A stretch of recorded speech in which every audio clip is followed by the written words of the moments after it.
So this is a Subaru Outback 2006. And I want you to listen to the noise when I take my foot off the gas pedal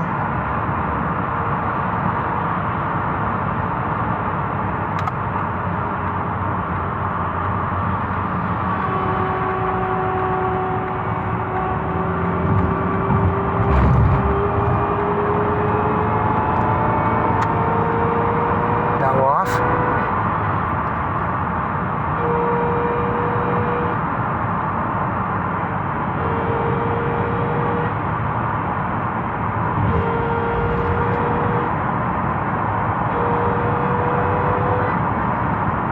That noise is called gear whine, and most likely it's in the front transaxle and the result of either old fluid or worn teeth in the gears in the transaxle.